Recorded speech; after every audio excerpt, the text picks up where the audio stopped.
Hello everyone, it's Jamal Thomas. Welcome to the Progressive Soapbox. So let me make sure I'm up. I'm seeing green, and I always do one more volume check when I get live, because when bad things happens to my sound, it annoys me, and I think it annoys you guys also. Alright, we're good, and good. So last night, Doug Jones, Democrat, unknown quantity Democrat, beat and exceeded the candidate in Alabama. Now this is pretty amazing because Alabama is deeply conservative, but ultimately he beat the guy by, I think it was less than 1 point. You can look at that a few ways. Whether Moore was guilty or not of pedophilia, because yes, he was accused of multiple counts of pedophilia over the course of 20-some years, or 40 years, something like that. But whatever, multiple counts of pedophilia. Ultimately, you've defined the guy as a pedophile. So you had a Democrat who beat a pedophile by under a point. But again, it is Alabama. To show you what he was running against, I want to show this part. Let's see this. Relations with another man, or a woman having sexual relations with another woman. What should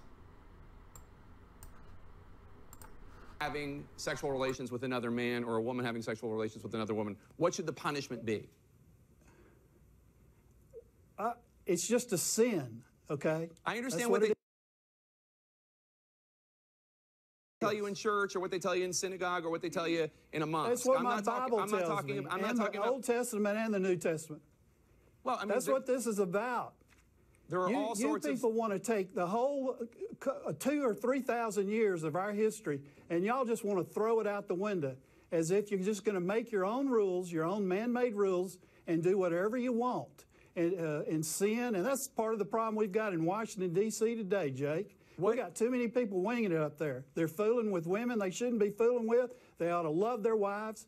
Roy Moore loves his wife. Kayla loves him. It's clear on television. You can tell that. And that's the problem in this country. We need to get back to moral law. What should, okay, you think we should get back to moral law. What should the punishment be for two men having sexual relations? What should the punishment be? I understand you think it's a sin. I don't know. I'm not going to make that decision. Judge Moore has also said that he doesn't think a Muslim member of Congress should be allowed to be in Congress. Why? Under what provision of the Constitution? Because you have to swear on the Bible. When you are before, I had to do it. I'm an elected official, 3 terms. I had to swear on a Bible. You have to swear on a Bible to be an elected official in the United States of America. He alleges that a Muslim cannot do that ethically, swearing on the Bible. You don't actually have to swear on a Christian Bible. You can swear on anything, really. I don't know if you knew that. You can swear on a Jewish Bible. Oh, no, I swore on the Bible. I've done it 3 times. I'm sure you have. I'm sure you've picked a Bible, but the law is not that you have to swear on a Christian Bible. That is not the law. You don't know that? All right, Ted Crockett with I don't know. I know that Donald Trump did it when we made him president. Because he's Christian and he picked it. That's what he wanted to. That's what he wanted to swear in on. Ted Crockett with the More campaign. Good luck tonight. Thank you so much for being here. That was a spokesman for the More campaign. That was the quantity that was running in Alabama. Doug Jones beat that guy by less than a point. Not him. I'm just saying the person that he's representing. He beat the guy by less than a point. It was around a point. I don't know the exact score, but so yes, Democrats are celebrating because it is Alabama. But I just want to get across that man is terrifying, and I am on this camp of let Democrats fail in their own right if you don't necessarily know the quantity who you're voting for. Doug Jones. Nobody knows who Doug Jones is for the most part. They know maybe 1 or 2 things that Doug Jones have done, but for the most part, he's an empty quantity. Those people were terrified of that guy. They were terrified of the guy that spokesman was representing.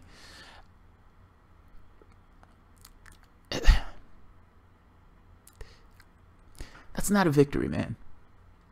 I'm sorry, that's not a victory. That's terrifying. Like the fact that that guy is up there as a choice in elected office, for the most part a theocrat. He would be a Christian ISIS.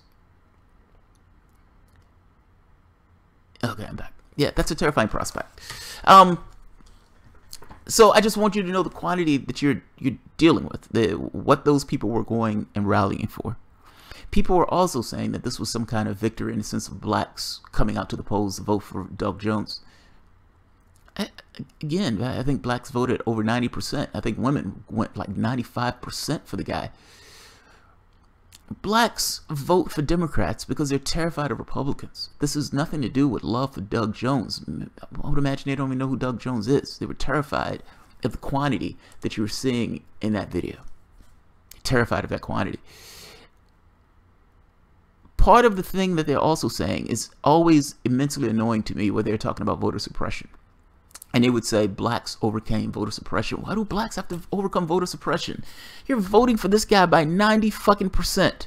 And you don't have one of the major parties in the United States doing anything to try to head off this idea that they're kicking and kneecapping your base. That base that they want to come out there and vote. They're making their lives more difficult, and the Democratic Party just allows that shit to take place all across the United States. That is immensely aggravating to me. Look, there was an interview with Nina Turner and Paul J.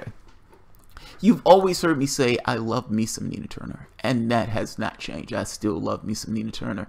I love the Real News Network. I am even holding on to the Real News Network pen, but this was a horrible interview. This is a horrible interview. I've seen two interviews between Nina Turner and Paul J. It's radically safe. You have a Democrat sitting in front of you. And I understand that Democrat is Nina Turner. I understand that Democrat works with you in the capacity of your show, Real News Network. But she is also head of Our Revolution. And these guys have been vocally and screaming that they're taking back the ship. They're even calling it Our Revolution with the root word, revolt.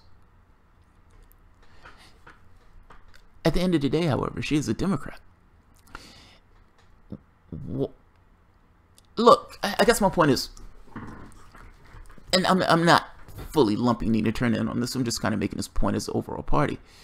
The party cheated. One of the candidates lied about the cheating for over a year. The moment they get caught about the cheating, they scream Russia at the top of their lungs, yell at Sanders because Sanders had the temerity to even run against Hillary Clinton, let alone Sanders turned around and supported Hillary Clinton afterwards, regardless. But these guys have either been lying, screaming that they're united, even though they needed to form a unity commission. And then at the moment where somebody comes out on the inside, mind you, the information was already out that they were lying. They continued to lie. They didn't necessarily stop them from lying. They continued to lie in the face of reality, saying that we're united. No, we didn't cheat your candidate. Yes, we're impartial. And then when Donald Brazil comes out, they say we need to move forward. So that's the quantity we're dealing with. We're talking about the other quantity that's also for the last 20, 30, 40 years have lied through their teeth, put a knife in the back of labor with NAFTA. Obama was going to turn the knife with the TPP while at the same time pretending as if he was some kind of support for labor. Unions have been decimated all throughout the country. I am making this point that you should be radically cynical when you're talking to anybody from that party. I don't understand why you take this casual approach when you're having this conversation with Nina Turner, particularly if she's making this DEM-ENTER argument of pulling people into the party. I am saying this because I am slightly annoyed by this interview. Like, there are certain questions that need to be asked. The tenor and even the way Paul J was framing his questions looks like it would lead to a particular question, or it looks like certain questions would naturally arise, and those questions in no way arose in this interview, and they should be asked. I'm going to show part of this interview. I'm going to show part of this interview. I'm not going to show the whole thing, but there are parts that I definitely want to talk about. So let's take a look. I've tweeted this to Nina Turner and Paul J. Neither one of them are going to see this video. Neither one of them are going to respond. Nina Turner is more than welcome to come onto the show anytime she wants to have a conversation. But Paul J, up your game, dude. Up your game. And I understand it's friendly territory and everything else, but this woman is head of an organization that ultimately cheated. One of the other candidates has lied remorselessly and in no way owned up to the lying itself. And if you're telling me that I'm boarding the ship, we're going to board the ship and we're going to take back and we're going to revolt and all this other stuff, looks like your position here should be radically cynical. Radically cynical. Let's take a look. Miss Turner. And again, love Nina Turner to death. Love her to death. And she's a politician. So whether I love her to death or not, she will be treated as any other politician. Let's keep going. So let's see. If there's any lesson to be learned here, it is do not leave any state or any Democrat or progressive or Democratic leaning folks behind in any state just because we don't believe we can win that state electorally. And then I believe that Charles Barkley framed it best, especially when it comes to the African-American community, which I have been saying this for years, that the Democratic Party needs to stop taking the African-American vote for granted. I mean, Paul J., they had to knock and drag the African-American community out. You know, this whole race hinged upon them. And as we saw, the stats that have come out so far this morning is that 97% of African-American women voted for Mr. Jones and 92% of African-American men voted for Mr. Jones. While on the other side, about 65% of white women voted for Mr. Moore, and a little higher percentage, still somewhere in the 60s, of white men voted for Mr. Moore. So this race undoubtedly was won because of the African-American community's loyalty to the Democratic Party, and also, as you said, the Senator Shelby from Alabama encouraging people to write in another candidate. That's Nothing to applaud, by the way. That's sad. That's profoundly sad. That is immensely sad. 90-something%. Do you know that they were having cops standing out in the polling locations to put pressure on the people who are coming in some cases maybe even checking for warrants to see who they can lock up as those people go into the polls in order to try to intimidate people going to the polls? They were doing all sorts of dirty tricks in Alabama. The other one was having to do with the driver's licenses. If you're voting at a percentage of 90-something%, and you don't have a party to represent your interests, even as something as trivial as protecting your capacity to vote without being harassed, yes, you're being taken for granted. What I disagree with Nina Turner on is that it's not shame on the Democratic Party for taking blacks for granted. Shame on blacks for allowing the Democratic Party to take them for granted. I mean, shit, man. 90%? Are you shitting me? I understand that you're terrified of the other guy. I get it. I totally get it. I showed that picture and I was terrified myself. I didn't even live in Alabama and I was terrified of that guy. But you understand that look, I've made the statement before. It's either dollars or pitchforks. If you have a quantity, meaning they're competing interests, that's what I'm trying to get at. They're competing interests. In any particular candidate, he has competing interests. He looks at this thing as how much money do I need to raise? And yes, I also need to at least toe a particular line verbally in order to convince people, a lot of those people, to get them to vote for me. It is pitchforks or dollars. If you're voting at a level of 90%, your vote is a canned quantity. They don't care about your vote. They're not crazy for doing that. They look at it as these people are giving me dollars and these other people are not around and these people are going to vote for me regardless. This is the same argument against unions, same argument against labor, same arguments against everyone else. Same argument. You're blackmailed into that vote to some degree. But if they have you over a barrel in this way where you are complicit and you're always going to vote for this particular thing where you're a known quantity, they're not crazy for taking the money in that case. Yes, I'm going to take the money and do the favors because at the very least I know these people are always going to come out to the polls. It's like, yeah, you're taken for granted. You're allowed because you're taken for granted because you allow yourself to be taken for granted. And I understand the history with the Democratic Party and African Americans. I understand that from our standpoint there is only one party. All that's true. I understand it. I get it. The other guys are maniacs. The other guys, at least from our perspective, are some racist because we don't necessarily understand why they vote Republican in this way. Yes, all that stuff is true. So fair enough. And look, when I'm saying I don't necessarily believe that everybody who voted for Republicans are racist. I don't believe that. But there's, within our community, there is this feeling of why do those people vote in that particular way? Certainly, they understand that those people are going after their self-interest. Now, part of this annoys me for a second reason, though. Democrats hug identity in this way purely in order to obfuscate from having this conversation about economics. the reason they focus on identity to this degree, meaning, yes, they're going to hug your identity, but they're giving they lose nothing from a corporate standpoint and being multicultural. Nothing at all. They can hug your identity to no end. The thing that actually really helps you, ultimately, however, is economics. And these guys, for the most part, hug identity. They hug any darkie that they can find, because at the very least, that keeps them from having this conversation about your wallet. The conversation that you want to have is about your wallet. Protecting who you are, meaning standing up for a person's identity, in no way stops them from having a conversation about economics. They choose to have one conversation in order to downplay the other conversation. You're being had. That's my point. That's my point. Yes, they take advantage of you because you allow yourself to be taken advantage of. That's what I'm getting at. Let's keep going. It's this specific point that annoys me about it. You give so much away. You give so much away. And I understand that the other people are maniacs. I get it. But there are other parties. There are other parties. At the very least, your vote shouldn't necessarily be complicit because you're terrified of the guy who's across the aisle.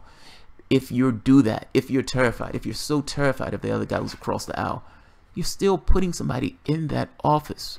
Those people went to the polls, I would wager, to vote against Moore, not necessarily to vote for Doug Jones. And I would wager that most of those people don't even know the quantity that they voted in that office. So let's keep going. And mind you, this is me saying this even knowing that the other guy was a maniac. It's not that I wanted the other guy in the office. I'm just trying to make this kind of larger contextual point of this level of voting is not necessarily to the advantage of the whole. You can never necessarily exert a force because you can never necessarily pull your vote away from that particular party. The party always knows that at the very least, they're going to have this loyal dog of a base that regardless of what we do, they're going to continuously vote for us. I'm saying that needs to change. That needs to fundamentally change. Otherwise, the status quo is going to be the thing that you consistently get. Let's keep going.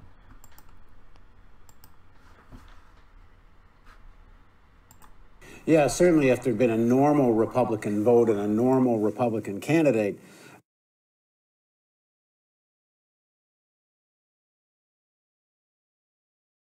say that in many cities across the country where there is the worst African-American poverty, in power is the Democratic Party, for example, Baltimore and Chicago and other such places.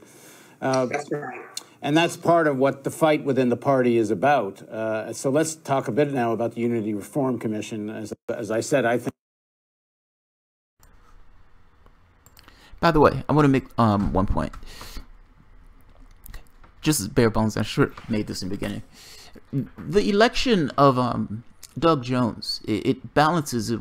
It's like Democrats are just 1 or 2 seats down in the Senate now. They gain 1 seat in the Senate.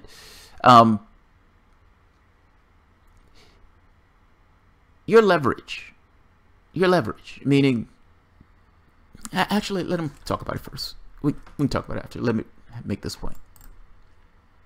I think it's more a commission to establish the rules for essentially what is a civil war going on inside the Democratic Party between the, as people call, the corporate ring and the Sanders wing, or the corporatist wing and the progressive wing. And you're one of the prominent leaders of the progressive wing. You were on that commission. What did you make of the results? One of the big issues, obviously, being superdelegates. Yeah, I mean, overwhelmingly, the results were good. This is just the first phase of a longer process here, in that there were 21 members on the Unity Reform Commission, just so our viewers are just refreshing their memory about this, that this was an agreement between Senator Sanders and Secretary Clinton coming out of the 2016 primary, that there was definitely a need for reform in the Democratic Party, especially when it comes to dealing with the presidential election process. 21 of us, 8 of the 21 were appointed by Senator Sanders, affectionately known as the Bernie 8. One of the things that was written in the resolution beforehand, so we dealt with 4 major areas. It was caucuses, primaries, superdelegates, and transforming the party, and not necessarily in that order. Now, the superdelegate, though, portion of the resolution was already pre-negotiated, meaning that it was written prescriptively in that resolution that at least 60%, that 60% of the superdelegates would be done away with. That leaves about 280 superdelegates who are unpledged, meaning they can vote any way that they want. And those delegates are the honorable party leaders, the elected folks. So, think your governor, think your U.S. senator, think your Congress people. They make up the 280 superdelegates who still remain unpledged. The other portion of the superdelegates are bound on the first vote, the first round of voting during the presidential primary process. They are bound to the outcome of their state. You favored no superdelegates at all, and it wasn't just well-known progressives. Even Tim Kaine, who was Hillary Clinton's vice presidential nominee, was actually advocated eliminating superdelegates. But most of that commission were members that had been appointed by Tom Perez, who essentially represents the Clinton wing, or directly the Clinton wing. And there's still superdelegates. And there were other issues as well. For example, the role of paid consultants and the kind of money that gets sloshed around there. What did you think of the results of those kinds of issues? Yeah, and we did deal with that. I do want to say, yes, the overwhelming majority of the people on the Union Reform Commission were appointed either by Secretary Clinton or Chairman Perez. And so, again, that gave, the 8. I mean, all you got to do, 13 and 8. The headline is 13 and 8. So we came in at a numerical disadvantage. However, there was consensus. There was compromise. And I wish that the public at large had gotten a chance to see some of the tension that was going on behind the scenes, because we all came in totally on the opposite side and were able, for many of these proposals, to come to some consensus or compromise. Compromise means that neither side gets all that they want. On the superdelegate side, I too would have liked there to be no superdelegates whatsoever. But again, out of all of the areas that we worked on, that one was very much prescribed. So in terms of writing in, rules or making recommendations that consultants can't both consult for a presidential campaign and also consult for the DNC, that money cannot be spent within the DNC process, as we know, as was revealed by a former interim chairwoman, Donna Brazile, in her new book, Hacks, that folks who did not have control of the DNC were able to dictate how money was spent. They were, in fact, spending money without the authorization of any officer that had the fiduciary responsibility for the party. The Unity Reform Commission has recommended that not ever happen again, and so I'm hoping that will stick. Another thing that we recommended was an ombudsman committee that will be elected from the body of the DNC, and that committee would be charged with taking on any complaints or concerns that a presidential candidate had during the primary process. So, all of those things are really good towards bringing the party closer to transparency. But all of this is contingent, Paul J., on making sure that the Rules and Bylaws Committee, they are the next committee in the process that will take up the recommendations from the Unity Reform Commission. They have up to 6 months to take up these recommendations. And right there. That's what I want to talk about. So they have up to 6 months to get those in. I would make the point that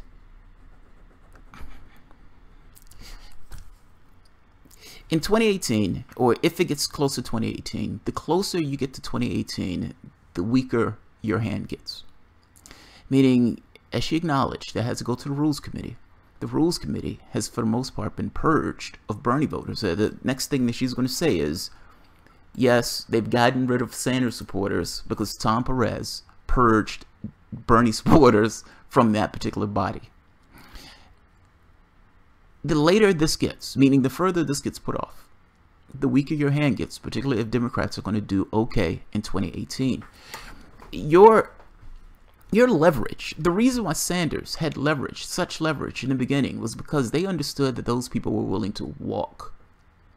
18 million people leaving the party, 18 million people walking. Your leverage in this, the strength of your hand, goes with this idea of legitimacy. Let me say it this way. In the same way that countries get their power from the governed, meaning all of the people in the United States, for the most part, we cede a certain amount of our rights. These rights that we cede away is this idea of creating a governmental body, this war between individuality versus this kind of common good. The weight of the government, however, is supposed to get its power from the consent of the governed. Same thing with parties. Parties are this kind of organ of the governmental body. In this case, the legitimacy of the party is based on whether or not that party can get itself elected. It's almost like its existence in and of itself is a thing that that gives it legitimacy. They've lost 1,100 seats all throughout the United States, including on the federal level at this point. House, Senate, Supreme Court, and the presidency. He lost the presidency to a maniac. The issue, the reason why you guys are having a commission and everything else right now is because of their losing. It's because of their losing. They lost a fair amount of legitimacy with this idea that they couldn't win a goddamn election, particularly if somebody as easy as Donald fucking Trump. It's embarrassing. It's embarrassing. But my point, the point that I'm trying to make, however, is this unity commission, the strength of the commission, is this other threat behind the scenes of this kind of people leaving the party, this Dem exit. If the Democratic Party realizes, if they realize that in 2018, if a situation comes up where they're like, hey, we think we can win back the Senate, or we think we can win back the House. If they believe that they can win back the House, your unity commission is going to get voted down. Whether it exceeds the Rules Commission or not, it is going to get voted down. There's going to be no reason. There's no tension. There's nothing to push you past in this way. If the Democrats would have lost Virginia, the tension and the pressure would have been ratcheted up that much more with this idea of, oh my God, we're failing miserably even in the age of Donald Trump. Virginia may have been, you know, getting rid of these rabid Republicans from Virginia, but ultimately from a national standpoint, it has weakened your hand. Now you're in another situation where this guy won in Alabama. It is consistently weakening your hand. If this thing is put off for 6 months, and then it's voted on later on, but at the point at which it's voted on, they've already established at the majority of the polls that they are projected to win. Remember what happened to Simpson Bowles, the Simpson Bowles Commission? I asked my wife, I said, hey, do you remember the Simpson Bowles Commission? She was like, no. I said, exactly. Under the rug, under the rug. You're on a clock against time to some degree. If they're right, and Donald Trump scares the shit out of everybody in this way, that these people are willing to just run back to whoever is standing on the other side, unless you've organized in a way where you can take advantage of those people running back. If what's standing there is some random status quo radical centrist, then you've lost. Then you've lost. You've proven to them that ultimately this unity commission and everything else is a pointless endeavor. They can scare people back to the Democratic Party, essentially leveraging their fear in order to get into that office again. Your leverage at that point goes down. Your leverage at that point goes down. I guess what I'm asking is, you guys need to call for a vote early, not later. And it needs to be a condition. Also, yeah, it's a gamble. And that's the other point. I couldn't figure out where I was going with this. Part of the issue here has to do with trust. So, Paul J., as he's asking this interview, the very next question, or one of the questions that should have been asked in this interview, seems like it screams to be asked, is, hey, you know, there's a lot of lefties who are extraordinarily pissed with the Democratic Party. How do you regain trust with that group? How do you regain trust with that group? You've had 18 million people walk out on that party. Part of the reason that you're having the Unity Commission right now is because they understood that all of those people walked. How do you regain trust with that party? You have lied for over the course of a year. You failed miserably in regards to living up to even the modest of progressive causes. I mean, including just being completely apathetic towards labor, the poor, all these other things, all these other parts of society that you yourself have a philosophical responsibility to deal with. You're not supposed to be a massive big tent. You're supposed to be specific to the 99%, and you failed miserably in that obligation. So in addition to the failing, in addition to the lying, in addition to the cheating, in addition to the corruption, how do you build trust when this is the record that your party has laid out bare for everybody to see? My point is, Paul J. should have been dealing with this interview from a standpoint of radical cynicism. Why should anybody trust you?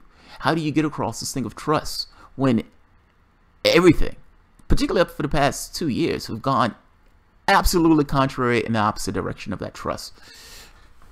I would say part of that is being willing, meaning you. I mean, this goes both ways. There's this aspect of you being the conduit between the Democratic Party trying to sheepdog people back into the party. But there's also this aspect of the party itself. There's a few things. I would say, yes, radical transparency, but beyond radical transparency, being willing to put down conditions, saying, and I guess the question that I wish Paul J. would have asked is, if they say no, that's screaming to be asked. It's like if in 2018 they get to the point where they said, we've slow-footed this process all the way out to as far as we can get it, and it looks like we're going to take the House. And they shoot down your proposals. They just say no. They said no to everything. We're not changing the superdelegates. We're not changing the primaries. We're not changing squat. No. No. What do you do? That seems like it's screaming to be asked. If there's no situation where you're willing to walk, where any and everything that takes place, they can cheat your guy, they can behave any way they want to, they can slow foot the process and then turn around and turn you down.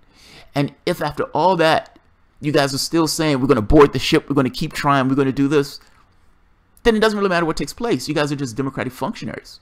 You have these pipe dreams of wanting to change things, but ultimately, regardless of what the party does, you're still there, picking up for the party, sheepdogging people into that party.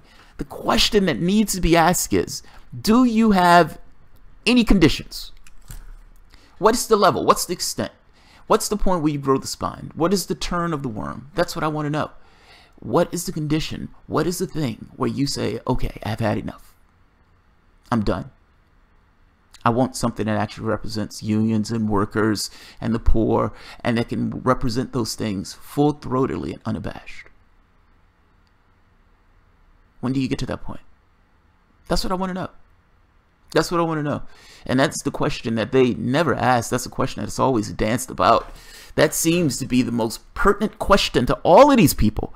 Because if all of these people have no standards, where they can just be stepped on in perpetuity, I think that's something that needs to be said. If you're saying we're trying to get people into the party, we're going to DEM-ENTER, we're going to DEM-ENTER, we're going to DEM-ENTER, we're DEM-ENTER forever, then you're just a Democrat. You're not trying to change anything. Yes, you may. That's not fair. Yes, you may be trying to change something, but it doesn't necessarily matter if the party changes. Ultimately, you're still going to be there trying to get into a burning bus. If you're going to build trust, I would say a beginning point or a starting point. I understand the Unity Reform Commission and everything else, but I would say a starting point from the perspective of, I guess, the Bernie-crats, the people who are trying to sheepdog in this way.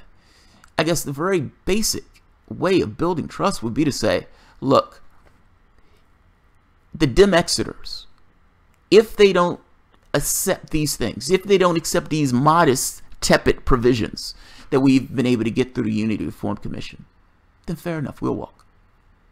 That's how you build trust. At the very least, the people on the exit side knows that you're working in tandem with them and you're not necessarily on your own thing. I would wager, I guarantee you this, that the people who are in the Dem-Exit camp look at you and think, well, those guys are just Democrats. Those guys are just going to say whatever they have to say. They're just going to sheepdog. They're just going to sheepdog and say whatever they have to say. I love me some Nina Turner, but I don't know Nina Turner's conditions on this. Like, I don't know if Nina Turner has conditions. I don't know if there's any point where Nina Turner says, I had enough. That's what I want to know. Personally, I think that builds trust. I think that builds trust. Because if that situation takes place, then at the very least, if you stay true to your word, they would look at it and say, okay, they did what they said they were going to do. They're not just sheepdogging. They were willing to actually start something new when they were shot down by the Democratic Party. Now, from the Democratic Party side, I don't understand why anybody would trust the Democratic Party, if I'm being honest. I don't understand what track record they would use to even justify this idea of trust in this case. So if that's true, which fucking is absolutely true, then they should accept each and every one of these separate provisions if they're looking to try to bridge the gap. I mean, and they should do it before 2018. Because one or two things is going to take place. If I am right, and 2018 looks like it's going to go well for Democrats, they're going to take this lesson as, we don't have to change. The radical center.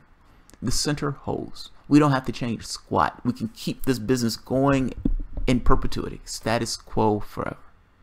That's the lesson they're going to take. That was the lesson they took from Virginia. That's the lesson they took from Alabama. I guarantee you, if 2018 goes well, that is the lesson they're going to take. And any tension, any chance, anything that you thought you were going to get accomplished in that Unity Commission will go by the wayside. There will be no impetus at all to change. This is not about integrity. Like, this is not about people doing the right thing or doing good things. You're begging this party to change. And I'm saying, you're a brick in this. Because they're not going to change just because they think you have a nice smile. Your brick in this is the fact that all of those people left. And that brick evaporates if all those people go back because they're terrified of Trump. Your conditions are important. Your conditions build trust, because your conditions, at the very least, let other people who are, for the most part, they accept you as being misguided, but with your heart being in the right place. At the very least, they would know that you're being earnest when you're saying, look, we have standards, we do have a spine, we do have a backbone, we do have a sense of pride in ourselves. There's only so many slaps in the face that we're going to take before we walk. And at the very least, people will know what that level is. I don't understand why Paul J didn't ask that question. I don't understand why Paul J didn't kind of, it seems as natural can be. As natural can be. Yes, this was a tepid, interview. There's certain things, like, it seems I would want him to be slightly more adversarial. Look, it's Nina Turner. I love Nina Turner. So no, I don't want him trying to bully her about. But on that, I think that is a massive question. All of these DEM-ENTERs, whether you're talking about TYT, whether you're talking about Nimon Kantz, whether you're talking about Nina Turner, whether you're talking about Bernie Sanders, where are your standards? That's what I want to know. That's what I want to know. The other flowery questions and everything else, yes, that's nice. What are your standards? What's your bottom line? At what point do you say, I'm done? At what point do you say, I'm done? So I leave that question out there, knowing that nobody is, for the most part, going to answer that question. But I am immensely curious. I am immensely curious. Absolutely. Holy shit, we have 96 people here. Let's see. Unity Commission equals few super delegates. Pinch me, I must be dreaming. And that's the other thing. They need you in this way. Like, I guess I'm trying to get this thing across of, if there's these two strands of thought, either DEM-ENTER and DEM-EXIT. I think both people have their heart in the right place. This is the idea of the reformer versus the revolutionary. I understand the merge or the back and forth. The reason why I say build trust is because you're trying to get people to trust in something that they have no reason to trust in at all. I think it's perfectly sane to not trust somebody who's lied and cheated you. I'm just saying. You should join the DEM-EXITers. If your plans fail, if you guys are in this DEM-ENTER thing and they slap you in the face, if you don't get the modded tepid changes that you guys are putting forth in order to get done, if they slap you down, you should leave. You should walk. You should walk. That's my point. That's the point I'm getting at. And there's no way DEM-EXIT can look at you with any level of legitimacy in this way, and certainly should not be sheepdog if you can't necessarily define your boundaries.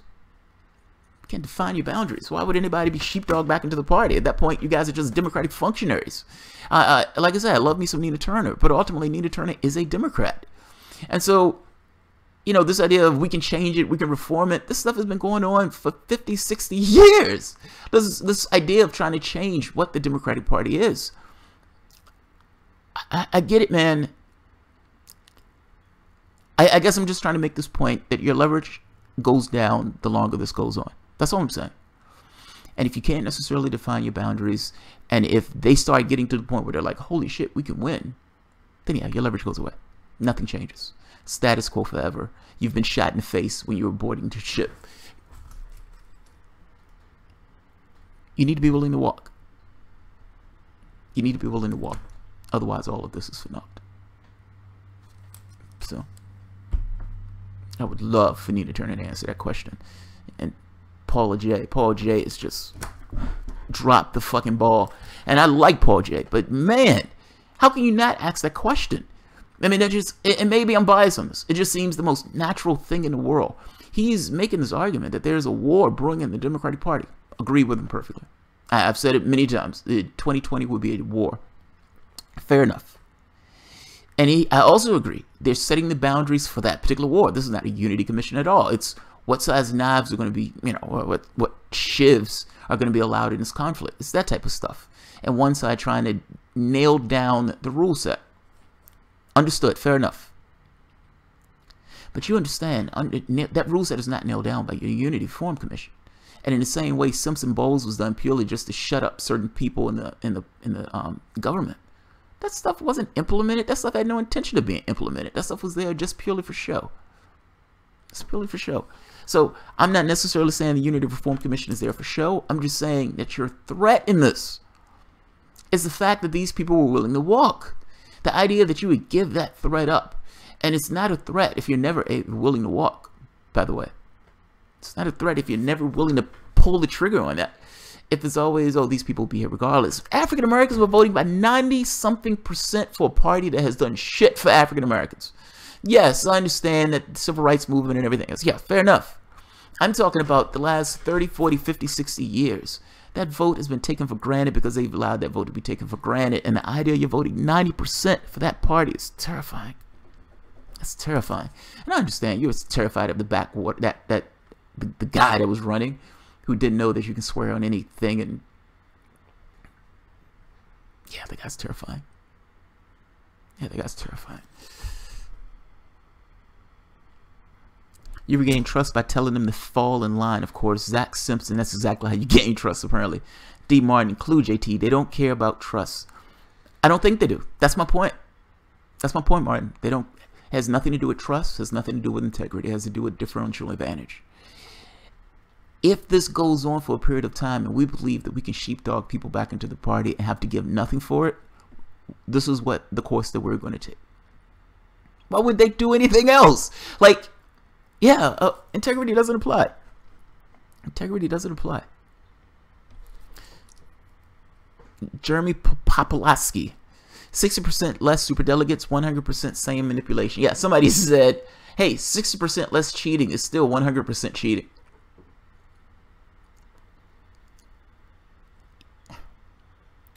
I don't think you guys realize being willing to walk is a big fucking deal. I'm just saying it's a big fucking deal. The entire reason that you guys even have a unity commission is based around this idea of being willing to walk.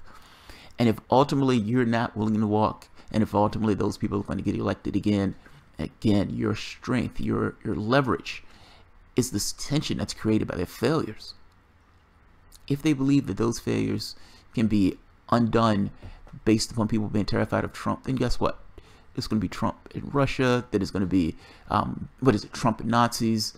Then they went back to Trump in Russia when the Trump and Nazis wasn't going. And now it's Trump as a predator because we got rid of Franken and the other guy, Conyers. So now we can say Donald Trump is a woman's predator or something.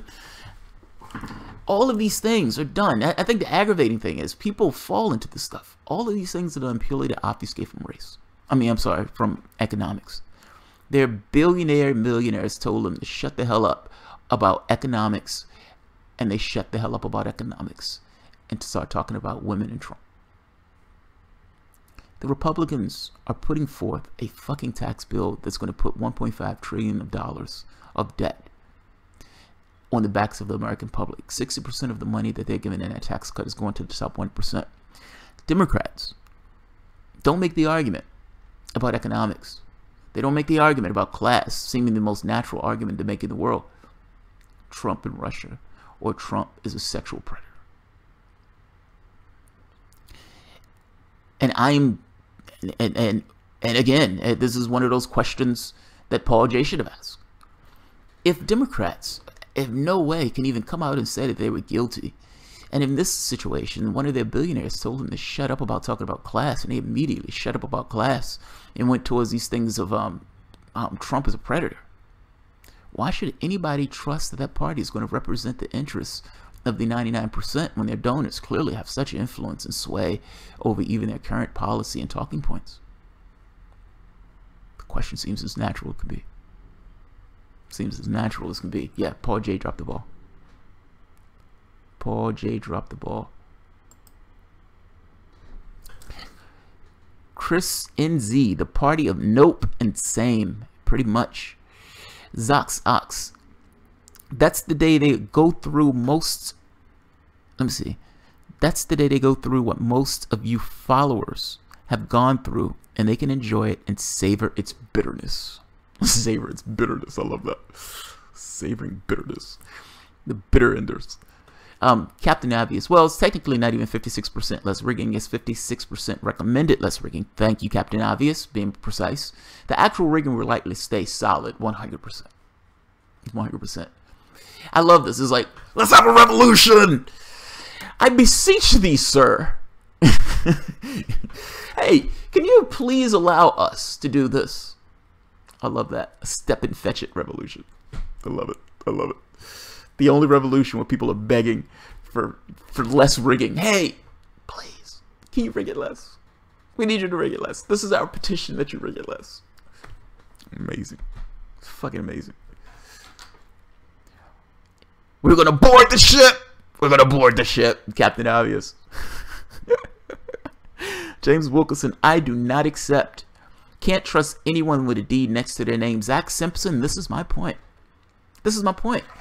When what's his name? Sam Ronan. Do you understand why? The reason why Sam Ronan jumped to Republican? Part of it, yes. Part of it is this whole thing of this kind of cultural thing where people vote Republican just to vote Republican. But part of it is also lefties weren't going to vote for anyone with a D beside their name. He required the progressive vote, and the fact that he had a D beside his name meant that those people were not going to get their votes. When I'm making this point about trust, if Miss Turner even saw this video, I suspect she's not going to get it to this point. But if she does get to this point, part of my point about building trust is because, yes, people don't trust you. And I'm not necessarily you individually. I'm talking about the party as a whole, but you're a part of that edifice. If you're part of that edifice, you're tarred with it. There would be a lot of people who would vote for you because you're Nina Turner, but I guarantee you there will also be a lot of people who wouldn't because you had a D beside your name. How do you build trust with people who, for the most part, have no reason to trust anything that you're saying based on your own track record? And again, I'm not saying you, I'm talking about the party. But from your standpoint, people need to understand that you're not just this kind of democratic functionary that's serving as a sheepdog apparatus. They need to understand that ultimately, at some point, there is a Ike and Tina moment where Tina's in the car and, you know, that type of stuff. There needs to be that moment. Where is that moment? And if you can't articulate that that moment exists, meaning there is some point where you've had enough, where a line is crossed, where this party no longer represents your interests. It hasn't been representing your interests for the last 50, 60 years. But whatever. The scales fall from your eyes and you're in the light of the sun and you're like, oh, I was wrong. I was wrong. You know. If you can articulate that point, at the very least, people will believe, okay, she said she wasn't going to do this. She said she wasn't going to support. And I don't just mean you. I mean the entire slate of DEM-ENTERs. The entire slate. Declare your intentions. Declare where you stand. At the very least, try to give some idea of what is your breaking point. So when you hit that breaking point, people could at the very least acknowledge, okay, that person was full of shit. They hit that breaking point and went clear past it. Or they hit that breaking point, they were honest. They said, I'm done. I can't deal with this anymore. This party no longer represents my interests. You meld those two sides by establishing those ground rules. I would say the most tepid of ground rules, if you're talking about a negotiation, is trying to get any people who are part of the bitter enders to accept the 60% less rigging. If the bitter enders say that, okay, We don't like the 66% less rigging, but at the very least, they're opening primaries. You can at least mail that. But again, you mail that purely from the standpoint of declaring your intentions. Not, I am DEM-ENTER forever, which means you're just a Democrat. There is a difference in those things. There is a massive difference in those things. D. Martin, so you're disavowing Bernie Sanders, Jamal? Say what? I am not disavowing Bernie Sanders. If Bernie Sanders runs, Bernie Sanders is getting my vote. I'm having a very specific conversation about what's taking place in this interview between Nina Turner and Paul Jay. And yes, if I was having a conversation with Sanders, I would access Bernie Sanders the exact same thing. Yes, I would want to know. I want to know. I want to know, is there a point where Sanders said, okay, nothing's going to take place in this party? That's what I want to know. Otherwise, again, you're just, it's like,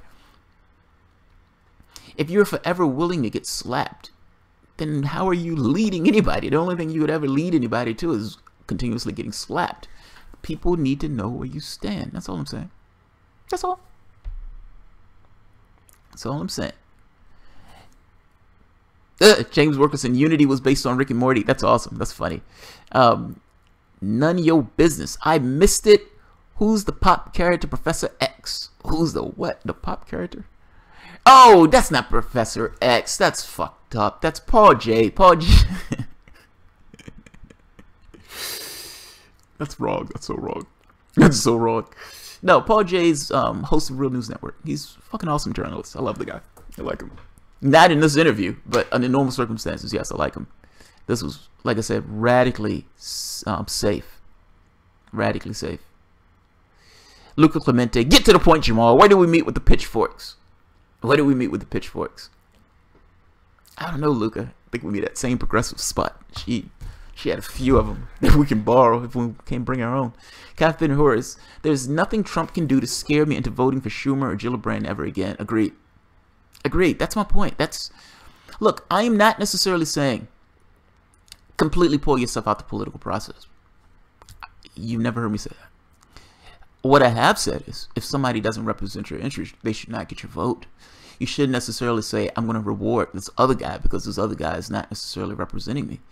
And stand firm by that point. Even if that means voting third party, even if that means writing somebody in, they should not get your vote if they don't represent your interests. And your weight, part of your weight goes away when they know that for the most part they can get you to vote. Just, in this kind of perfunctory way, just because you're terrified of the other guy. So, yeah. DNC Bernie seems to work against third-party progressive options. Yeah, he is. Yeah, Nicholas Lockmeyer, he is. He is. He absolutely is. And I think I've done a video, this was like months and months and months ago, making this point that Sanders, in this case, is somewhat of a problem if you're trying to start a third party. They need to have the scales fall from their eyes. I don't want to be parsed up in this way. I suspect Turner, Jay, I suspect many of these guys, the policies that all of us for the most part would support, I would guarantee these guys will most likely support it. Yes, I would probably be further to the left in what they would go. But nevertheless, the changes that you're talking about making, these guys will probably be on your side on those changes.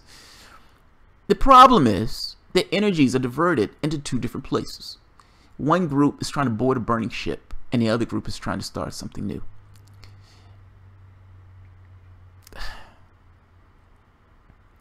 If the group that was trying to board a burning ship came to their senses, it would make a hell of a lot easier to start something new that actually represented the actual public. They're not doing that. What I'm trying to do is trying to create a piecemeal solution to this. Meaning if both sides can define where they stand, then maybe they can be in the middle. Meaning if they don't get what they say they're going to get, and if they lose the argument that this kind of DEM-ENTER thing, that they have a spine, that they grow a vagina, that they grow a set of balls, whatever you want to call it, and they walk. And be real about it. And be real about it. Otherwise, all of this is just words and bluster. All this is word and bluster. The Democrats don't need to change. They just have to make sure to never run unless there's a pedophile on the other side. That's a strategy. It's like the winning strategy is just continuously find pedophiles in order to run against. Yeah. Yeah. Yeah. That's funny. Oh, here we go. Bob Ramirez. In 2020, Bernie would be like FDR and Professor Xavier in a wheelchair with a blanket across his legs. Oh, that's I want to say racist, but it's not really racist. It's like ageist or something like that. Bernie is a vigorous, yeah, he's a vigorous man. He'll be all right. He'll be all right. He'll be perfectly okay. Nicholas Lockhires. If DNC falls below 14% of the electorate, they would not be able to attend their own debate. Rules will have to be revised. Oh, that's embarrassing. That's embarrassing. It's like you can't even meet your own standards to show up at your debate. Sad. Sad. Unfortunately, the public has been indoctrinated to believe that there are only two parties. Democratic Socialists of America has started doing really well. I don't know what PIP is doing. I don't know what Bronner's group is doing. I don't know if those people are going to have anybody to run in 2018. So, it's... Look, my hope was that this would be somewhat of an interregnum where there's this kind of vying for power in the Democratic Party. I think 2020 would be that way. I don't know how many groups are prepared to take advantage of 2018. I swear, I hope there are many. Put it that way, I hope there are a lot.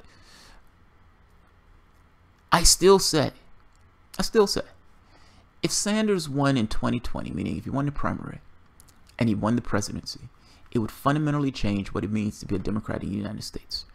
The question becomes, is that enough? Is that enough? Like, to radically change what it means to be a Democrat. That party, I don't know if that party would ever get to the point of going beyond the FDR thing. And I have to be honest, if it's going to solve any solutions or solve any problems, it has to go beyond FDR.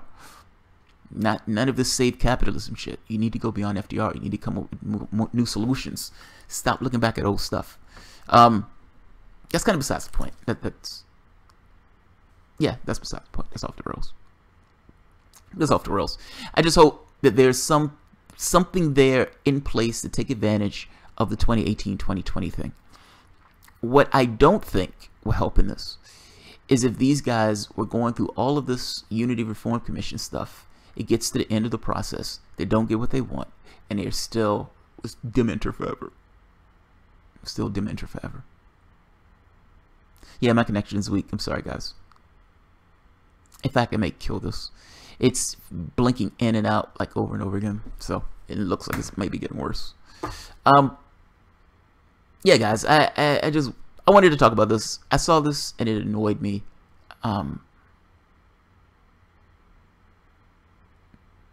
Here we are. Yeah, I agree, dude. Nicholas Lockmeyers, I've said this myself. Only way forward for progressives would be through a united progressive coalition of many different parties that come together. People's Summit is a start. Agreed. Agreed. I've made this point that Greens, PIPs, DSAs, all of these lefty groups, Socialist Alternative, all these, they need to work in tandem. When the union is talking about getting another party, they need to work in tandem. My connection, man. Come on. Yeah, this connection is annoying. We pay way too much for internet coverage. Where do you fuck up this much? Yeah. Alright. My connection is getting extraordinarily flaky. Yeah, my connection is getting flaky. I'm going to end it on this. Yeah, I agree with you, man. All those groups need to join hands and have a kumbaya. They need to get with the unions. And I would even say they need to talk to Sanders behind the scenes. Behind the scenes. But I would say that they need to be working in tandem. They need to work in tandem. And by the way, organize. Like, not just from a political standpoint, but all of these workers all throughout the United States are, I mean, all these people are impoverished. Like, you're talking about, like, they're working their way into poverty just based on the wages that these guys get. Organize those people. It doesn't even need to be into a union. You just need organization. You also need to bring up this idea of corruption. You need to get money out of politics, because you're not going to have a huge amount of cash, so you need publicly funded elections. There are certain policy positions that you yourself can take that Democrats and Republicans can't dare touch. I would say exploit that. Exploit it. They're corrupt. Call them by their names. If you're in a race, if you get the opportunity to race, corrupt, come on, like every other word. So, and by the way, not just that, even this thing of not being able to represent who they say they represent. Democrats are susceptible to attacks on the left. So, it can be done, man. It just doesn't work in tandem. People always say, oh, you can never have a third party. They say that because they want to dissuade this idea of a third party. What I would say, though, is without the idea of a third party, or without the idea that these people will leave the party, your capital goes away. So I will leave it at that.